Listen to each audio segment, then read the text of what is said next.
You can be fit and you can be a nerd. It's okay.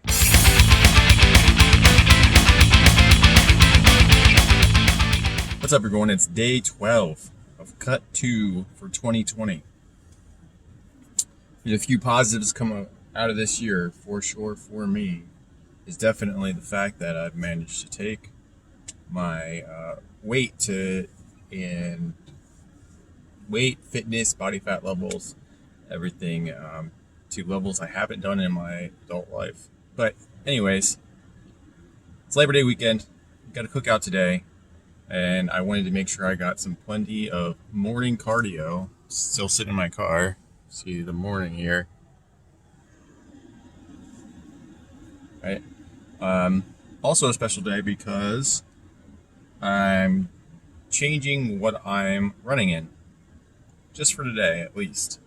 All right, so I normally run in Reebok Harmony Roads, the 3.5s, which have treated me really well. They got a nice 10 millimeter heel toe drop, and they have the Reebok Foot Ride Energy Foam on most of the foot, but they also have a more solid rubber foam heel underneath that, which is nice for me because even though I run a lot, I don't have the perfect running form. I still heel strike more than I like to, but I also constantly work on that.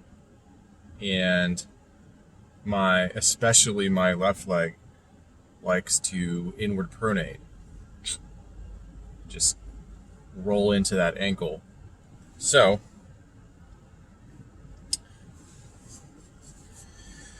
I'm going to cycle my running shoes today.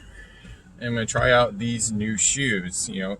Make sure changing shoes can possibly help reduce the risk of repetitive motion injuries like stress fractures, etc., just by slightly changing the way that everything is moving with your leg and your foot and how it falls and everything. So another company, obviously I really like Reebok stuff. They've treated me well all through my fitness journey, so I've really stuck with that brand. But another company I've always kind of admired from the outside, and this is my first time ever owning a pair of them, is Saucony. So I have the Saucony Guide 13s, right? So immediately coming out of the box, I immediately was kind of impressed with the construction of the shoe. Not only does it look really nice, and I really like the colors I picked, but you can see the ride up on the heel cuts to the outside, which is nice for me, even as a slightly being a heel striker, not as much as I used to be. But I also tend to run a little bit more on the edges of my feet to try to kind of counteract the pronation a little bit. So it's nice that roll off is off to the side, so it actually fits my gait pretty well. And the other nice thing is, if you look on the inside right here, right, there's a hard portion to the sole, which only exists on that inward part around where your ankle would pronate in. So basically, I immediately could tell that this shoe was made for when you're coming down like this at an angle, right, and hitting that part of the heel and coming in. It also is extra fortified here to prevent your ankle from coming in as you're hitting that angle. So hence the terminology, the guide. So a little bit more of a stability shoe. Harmony Road is not technically a full-on stability shoe. It just has more stability than most normal floaty shoes, which works well for me. So I'm doing a full Saucony stability guide shoe today. I'm really excited to see how it goes. It's a 8 millimeter heel toe drop, so it's not that far off from the Harmony Roads, so it should feel pretty good. And Saucony's a great company, so there's always that. You can be fit and you can be a nerd. It's okay. I'll see you guys at the next part of the video.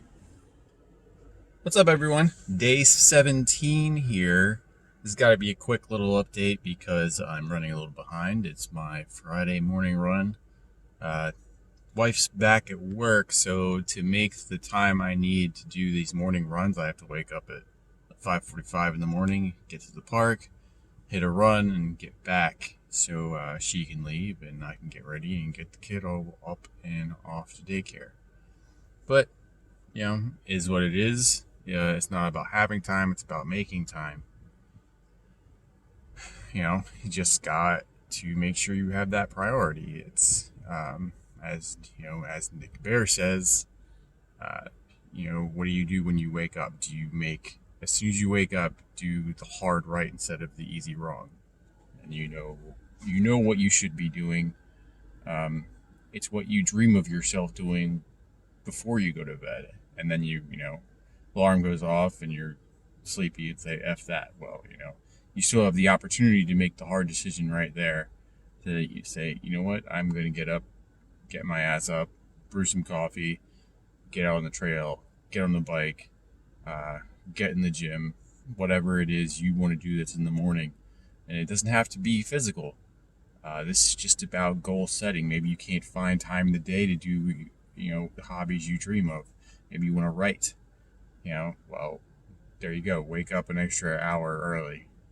And make sure you're logging 45 to 60 minutes in the morning of just getting your thoughts out onto paper in any writing form that you want. That's all for this one. I got to hit this run, head back.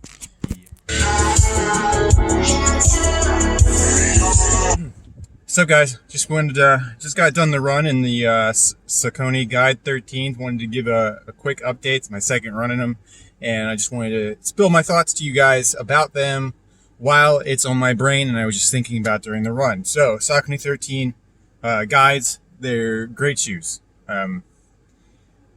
If you have any problems with pronation where your ankle comes in or feel like your ankle comes in or you do some heel striking, they're a good option for that. They transition your foot well through the movement. I've seen another review for them where it said it's a great recovery day shoe, and I have to echo that sentiment.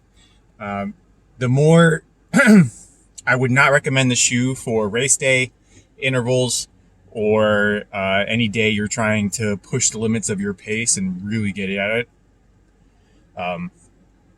The more you want to push a pace or run like fast, the more active your foot becomes. In the Saucony, the Guide 13s, they really just want to take over. They are the Uber you call when you're drunk at night. Like, they will guide your foot through the whole movement, and the more your foot wants to do it itself, the more it fights it, and it becomes a little bit punishing, and you start feeling things in your feet weird. So when I put my music on, did some warm-up walk, and then really started hitting my pace, at first I was like, man, why is everything kind of hurting a little bit? And then as I eased back on my pace and I settled into a 8.5 to 9 minute mile pace, which is good. I mean, that's like a 30-minute or better 5K pace.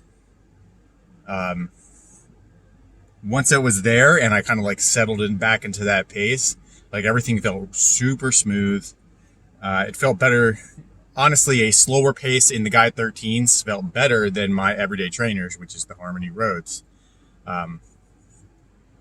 But that said, you're not breaking any pace records in these shoes. You want to settle into that nice, easy pace. It's great for logging miles. If you're new to running, I would highly suggest getting a pair of shoes like the Guide 13s that are great for slower paces and recoveries, and then just mixing in a pair that lets you be more active, every 2 to 3 runs, and then, kind of gradually transition to the point where you kind of know your gait, your recovery, and you feel like, oh, okay, today I want to push it, so I'm going to wear these shoes, or today I'm a little beat up, I'm going to wear the Guide 13s, and just kind of log some miles and let my motions go through it. So doesn't hurt. They're not bad to look at either. They got the new look and tops for the Guide 13s and the Saucony line in general. are actually, in my opinion, they look really good right now. Whether you're going with the guide, the ride, whatever. I generally cover a lot of shoes. I've always been kind of a offshoot fan of Saucony.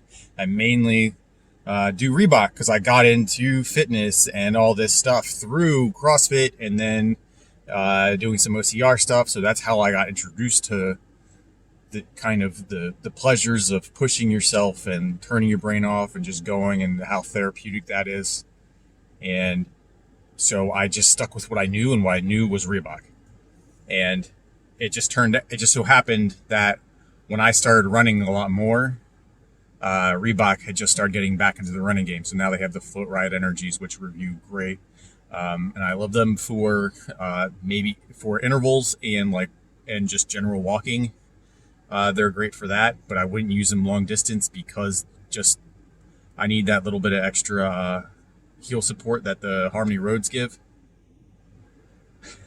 But they're still great shoes, and you could find them a nice everyday trainer for yourself. And they did that, of course, with the Float Rides. There's also the Float Ride Energies. Sorry, there's also the Harmony Roads, which is my everyday trainer, and I have 2 pairs of them just because, I don't know when the Harmony Road 4s are coming out, so I have 2 pairs of 3.5s, and I just wanted to be able to be sure that I had a backup pair for when my current everyday trainer pair kind of kicks the bucket. I have probably 200 plus miles on them. You can stretch them out to 400 plus these days, but that varies upon person, running style, where you run, how fast you run. It's going to have different wear depending on what you're doing and how much you weigh and all that stuff. So definitely, if you have a shoe you love, get a backup pair. The other nice thing about having a backup pair that's very rarely worn is that you can put on your everyday pair, running them, and then when you put on your backup pair just to test them out, if they feel vastly different, then you've probably killed off your everyday pair and it's time to switch.